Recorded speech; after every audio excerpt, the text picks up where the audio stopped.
Hey guys, and welcome to today's video on the top 5 root causes of chronic fatigue that your doctor might be missing. Now, chronic fatigue is one of the most frustrating, most misunderstood conditions that people face today.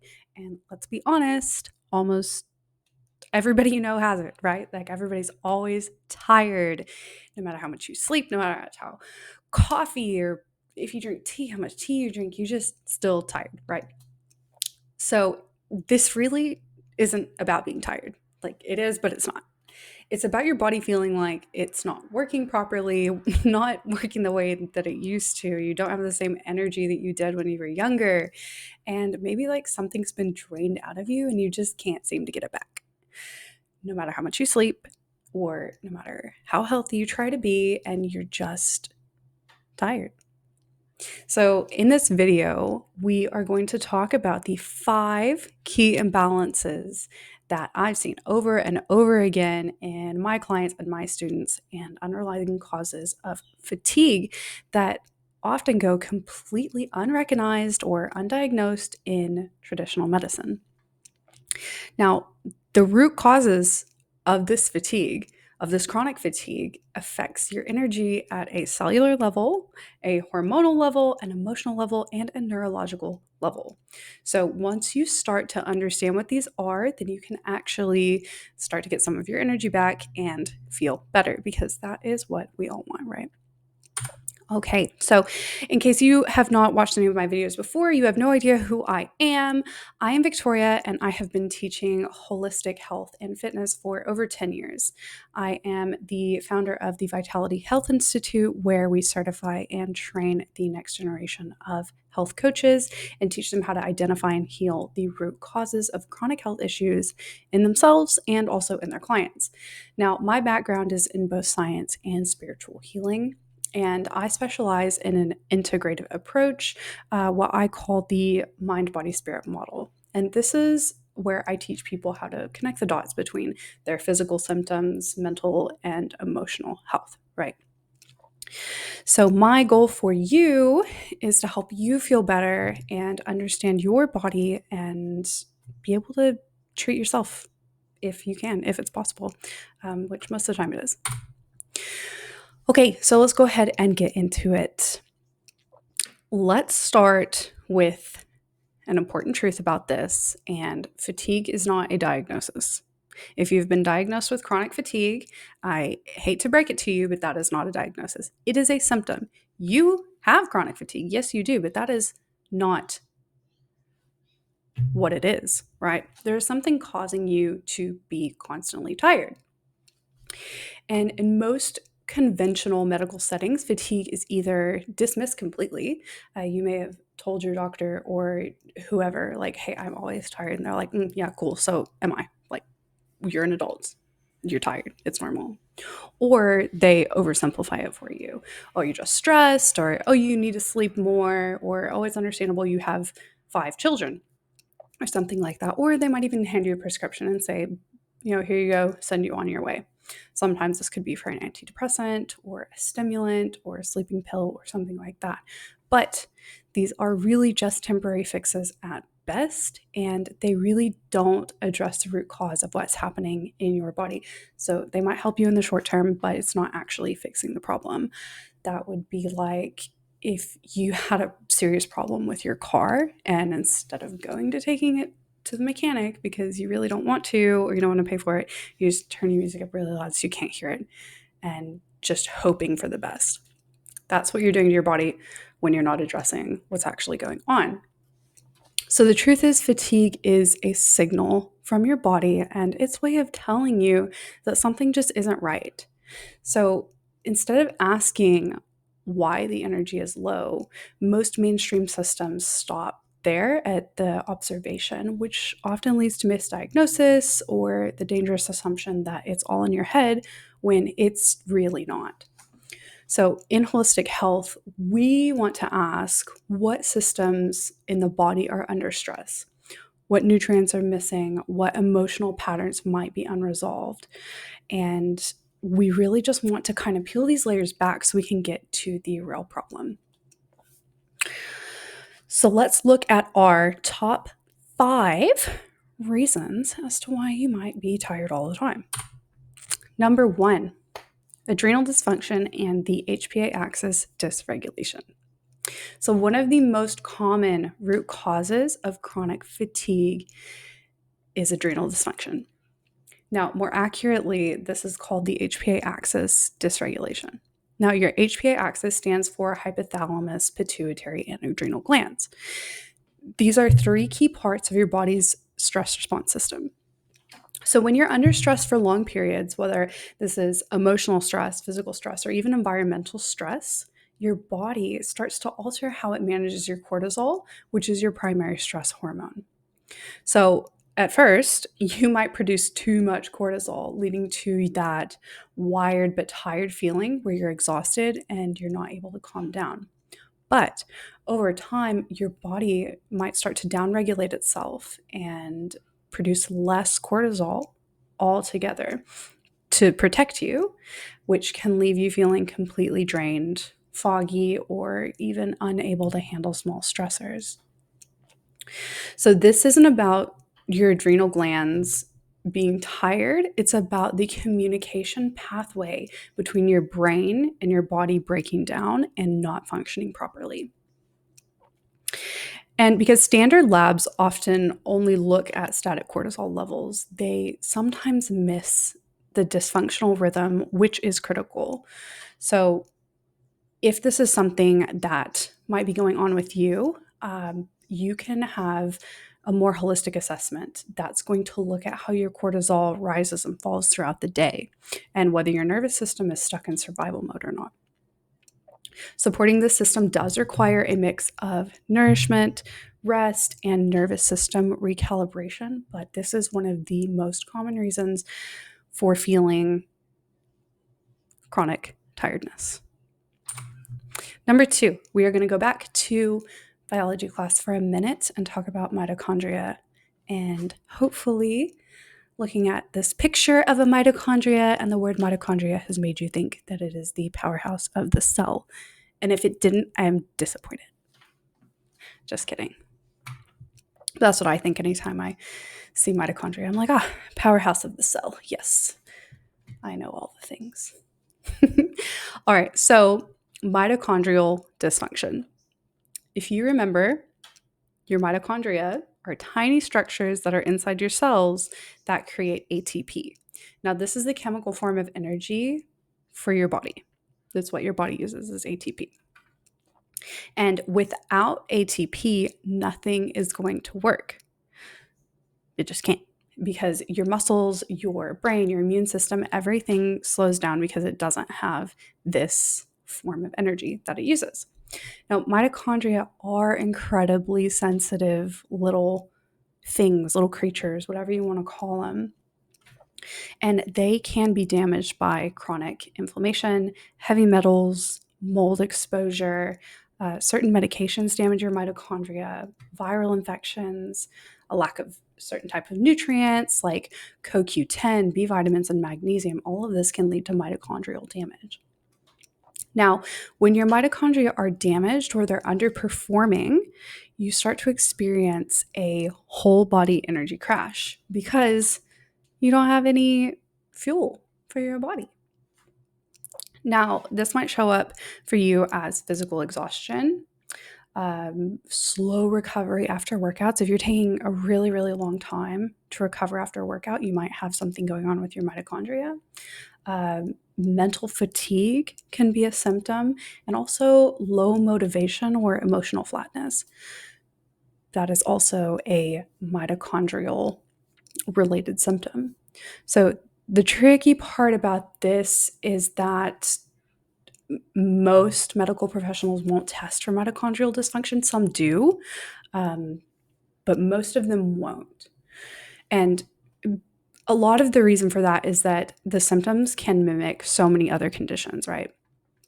But in holistic health, we want to look at things like your mitochondrial function, your nutrient status, your toxic load, inflammation, and all of that in order to assess if your mitochondria might actually be what is burning out. And that could be what's going on with you. So if you're having any of those symptoms, especially physical fatigue, mitochondrial dysfunction might be something that you would want to look into. Okay, number 3, nutrient deficiencies. Now, this one is huge. And most people assume that if they're eating healthy, then they're getting what they need. But this is not actually the full truth, because unfortunately, our soil has been depleted a lot through monocrop culture. We're not alternating crops like we used to previously, and that just sucks a lot of the nutrients out of the soil. So, therefore, your food has less, which is an unfortunate reality, but it is what it is at the current time. So, stress also is something that can burn through your nutrients. If you're stressed all the time, if you have a high stress job, high stress life, if you're physically stressing your body, doing lots of high intensity workouts constantly, that can burn through the nutrients that you have in your body. Also, if you have digestive issues, that's going to impair your absorption of your nutrients. So you might actually be getting everything you need, but you've got something going on with your digestive system and your body's just not absorbing it. So you're actually not getting everything. Even a relatively healthy diet might fall short in key areas if your body isn't absorbing and converting nutrients properly. And some of the most common deficiencies tied to fatigue include B12, which supports your red blood cell formation and brain health, iron, which carries oxygen through your blood, magnesium, which is critical for over 300 different enzymatic reactions, vitamin D. I highly recommend that everybody take vitamin D. Side note, which is essential for, your immune system, but also your mood and testosterone production. And then also CoQ10, which your mitochondria need to create energy. So, problem here and why it's being missed is that standard lab ranges are incredibly broad and they're really not super specific. You could even be in the normal range, like your labs can come back and your doctor says, oh, everything looks normal, you're fine. And you're like, oh my God, no, I'm not. I feel awful. Why is it like coming back normal? Because those normal ranges are, they're a bit skewed. They really are. So you may actually not be normal and still falling in the normal range. Oops. Whoopsie. Am I supposed to see that yet? So one of the most common things that we can do to look at our levels is get specific tests, specific lab tests. And you may have to go to a functional medical doctor in order to do this. A lot of medical professionals in the mainstream medicine system, they can't test for a lot of stuff because there's a lot of back and forth between insurances. Your doctor might say, oh, the patient needs something. And the insurance company says, no, they don't. And we're not paying for it. So then your doctor doesn't have authorization to order it, which is a little bit unfortunate. So if you go through functional medicine doctors, a lot of the times they can order different labs and more specific labs. It is more expensive because a lot of the time they don't work with insurance companies, but at the same time, you're getting answers. So there's just the pros and cons there of that. But figuring out what you're deficient in, game changer for restoring your energy, because then you can start looking at correcting these deficiencies with either supplements, food-based strategies, or if you have something going on with your digestive system, resolving that issue. Which brings us also to the next slide, gut dysbiosis, which is all about your digestive system. So root cause number 4 is something that is overlooked by most people, and that's gut dysbiosis. The medical term for an imbalanced gut microbiome, basically.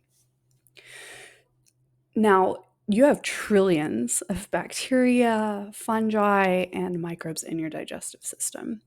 And if they're out of balance, you're probably going to know, and it's going to show up not necessarily as like a sore tummy, but it can show up as all kinds of different things, which is why this can be so difficult to actually diagnose.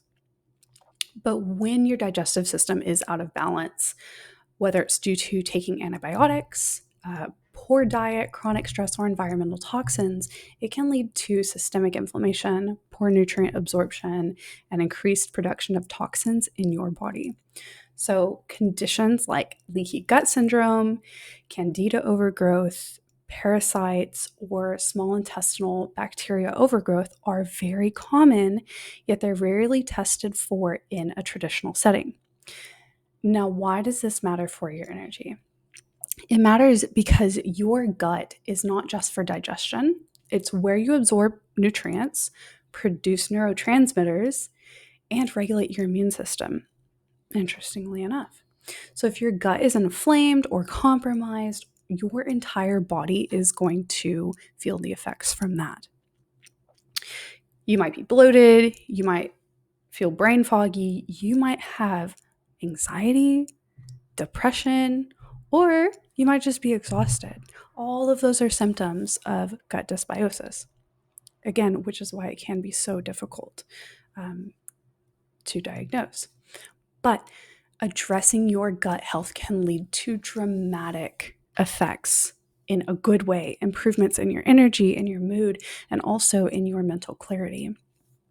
So if you are struggling with any of those symptoms or you think something might be going on with your gut, you can get testing specifically for different things like candida overgrowth, SIBO, or even parasites, which there's a whole thing on parasites, which is absolutely wild. And I'd say most of us have them,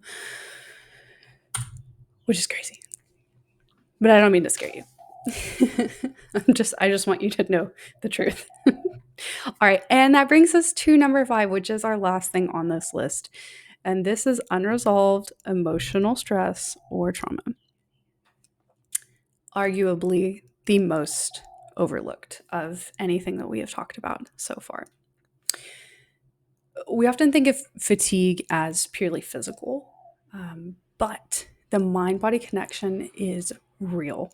It is so real, and it is more powerful than you probably could even imagine. Chronic emotional stress, grief, trauma, anxiety, and even suppressed anger can keep your nervous system locked in a state of chronic alert and lead to sickness, showing up in all different forms and fashions in your body.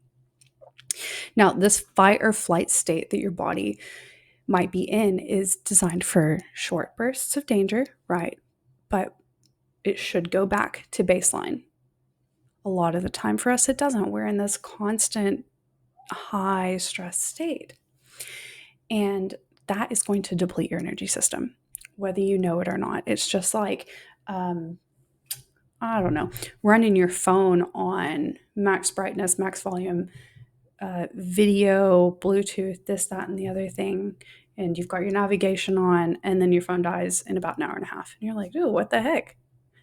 It's because it had all that stuff going on. That's exactly what happens with all of this suppressed stress, trauma, unresolved things that we're holding on to. You're going to produce more stress hormones. Your sleep's going to be bad. Your body never truly rests or repairs when you're in your rest mode. And over time, this emotional exhaustion becomes physical exhaustion. Now, we want to recognize that emotional healing patterns are possible through different types of therapies. And I don't just mean talking to a psych. There are all different billion different kinds of therapies that you can do that are very effective, and some more effective than others. For some people, talking to people, it doesn't help at all. So find what works for you. That could be journaling, that could be breath work, that could be meditations, that could be walking, it could be exercising, anything like that, or doing inner work. Or maybe you do need to do some of that unresolved trauma unpacking with somebody. That is just as important as healing your physical body, if not more important. Because if you have all of this suppressed, unresolved stress and trauma, no matter what you do physically to feel better, you're never going to be at 100%. It's just going to be holding you back. You need a calm, regulated nervous system in order to have a foundation for lasting energy and lasting health overall. So, how can we start healing ourselves? That is what you want to know, right? So, let's talk about a few practical steps that you can take today without needing any diagnosis or any fancy tools. So, you want to start by supporting your circadian rhythm. You want to get natural light first thing in the morning, and you want to avoid screens at night. I know you've probably heard this a million times. Don't be on your phone before bed. Don't be on the TV before bed. Don't be on your computer before bed. There's a reason that everybody keeps saying that, and that is because it is messing up your circadian rhythm. Humans did not evolve with electricity like we have it in our phones, right? We didn't have artificial light. We woke up with the sun. We went to bed when the sun went down. In the winter, when we have those really short days, we were inside and we were sleeping, or we had our little campfires, which put off a nice warm light and not a harsh blue light, which creates cortisol, which is going to keep you awake, which is going to make your sleep bad. So there is a reason that everybody says it. Now, if you have to be on screens at night, you look at something like blue light blocking glasses, potentially. They're a great investment. I have some. I wear them every night. If I'm going to be on my phone, I really try not to be, especially in my bed, because I want my brain to associate my bed with sleeping. I don't have a TV in my room, and I have my phone charger plugged in pretty far away from me.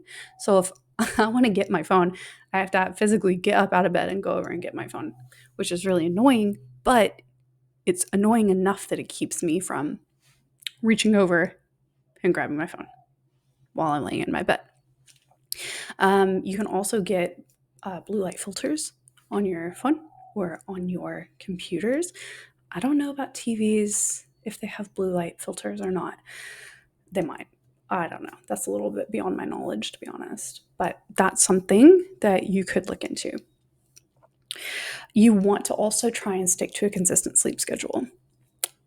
Going to bed at the same time, waking up at the same time. I know that sounds a little bit lame and a little bit boring, but if you do it and you get in that habit, your body likes habits, honestly, and it's just going to make it really easy for you to fall asleep, and you're going to get better sleep if you do that. Also, reducing your caffeine, especially in the afternoon, that's going to help you reset your adrenals. I love coffee. I am an avid coffee drinker. I'm an avid tea drinker. I don't like black tea, though. It's just not for me. I know some people love black tea, and I just haven't been able to get around it. I'm sorry. I think it's absolutely disgusting. But I drink my coffee in the morning, and I don't have coffee personally after, I really try not to have coffee after noon. 2 p.m. is the absolute latest that I will have it. If that's after 2, I'm not going to have it. And the reason being is that caffeine has a half-life of 8 hours, which means every 8 hours, the amount of caffeine in your body will be cut in half. So if you're having coffees at 4 p.m., count forward 8 hours, let's say you had 60 milligrams of caffeine, in 8 hours, you're still going to have 30 milligrams in your system. So that could be part of the reason that you're not falling asleep or having adrenal dysfunction if you're just constantly having caffeine, because then you have another coffee when you wake up. Or if you're drinking energy drinks, that is one that I just can't get around, and I will not accept them. I think they're so bad, and I know a lot of health companies have come out with them lately and being like, oh, it's a healthy energy drink. No, disagree. But that's just my opinion. All right, so next, prioritizing whole foods and targeted supplementation. So you want to prioritize foods that are going to support your mitochondria and your gut. So think leafy green vegetables, wild caught fish, not farmed fish, especially not farm salmon. Ew. And bone broth. I am a big advocate for bone broth, especially if you can make it yourself. It's so cheap because you can just get a bag of bones, literally put them in a crock pot. If you don't have a crock pot, you can do it on your stove. Put them in the pot, cover it in water, put spices in it if you want to. Sometimes I unseason it because I like to put it in other dishes later, but most of the time I do season it so that I can just drink it. Put it in there, boil it, get all that good stuff out. I don't know, 6 hours, 8 hours, whatever. It depends on if you're doing it on the stove or in a crock pot. I say probably 8 hours in the crock pot is a good one. Sometimes I've let it go 24 hours on low, and it came out really good. So you might just find your sweet spot for making bone broth. But if you don't want to make it, you don't have the time, you don't have the desire, or you don't like to cook, you can get it at the shops. You can get it at Walmart, honestly, and it's not very expensive. Bone broth is one of the most healing things for your gut. So if you got some issues going on, or if you've got inflammation, highly, highly recommend bone broth. Also, fermented foods, sauerkraut, kimchi, yogurt, all of that good stuff is good for your gut microbiome, all of that as well. Also, clean water. You want to be drinking lots of water. If you have the ability to get a filter on your tap or like on your house, or reverse osmosis would be incredible, but I know they're very expensive and not accessible to a lot of people. So if you can just get a filter, even a Brita filter, I know people have been dogging on them lately, being like, blah, blah, blah, blah. Honestly, it's better than nothing. It is better than just drinking tap water because tap water has all kinds of stuff in it. So if you can at least filter a little bit, you're doing something good. Now, if you're able to financially, consider getting functional lab tests. Like I said, these are going to be a little bit more expensive because you typically have to go to a functional medicine doctor who can help you look for nutrient deficiencies, find food sensitivities, and check your gut imbalances. These tests really, really do provide a lot of insight into what your body needs. And finally, do not underestimate the power of emotional healing. Even if you're doing something as simple as daily journaling, so you can explore your stressors, your feelings, and your beliefs, and just kind of start to release what's trapped inside of you. That's going to make a huge difference. Something I've started doing lately is this might sound absolutely wild to you, but it's awesome for me. It works great, and I recommend maybe you try it if you like lighting stuff on fire. I don't want to go to bed with anything negative in my mind. So what I like to do is I like to write it down, whatever it is, whatever I am worrying about, stressed about, mad about, this, that, and the other, blah, blah, blah, blah, blah. Take that piece of paper and crumple it up. I do this outside, okay? So I'm not setting off my smoke alarm. And I get either a bowl and a lighter, or I get a candle and I just light that on fire, and then it's not in my head anymore. I've put it down on a paper and I've burned it. So there you go. It's gone. Try that out. Let me know how it goes for you. It works great for me. So healing is really just about alignment, honestly. Physical alignment, emotional alignment, and spiritual alignment. You can't heal one without the other. It's like if you've got a tripod, right? And you take one leg away, it's gonna fall over. That's you. That's your body. You need all three of those pillars to be solid. You can't ignore your emotional health. You can't ignore your spiritual health. And you can't ignore your physical health, of course.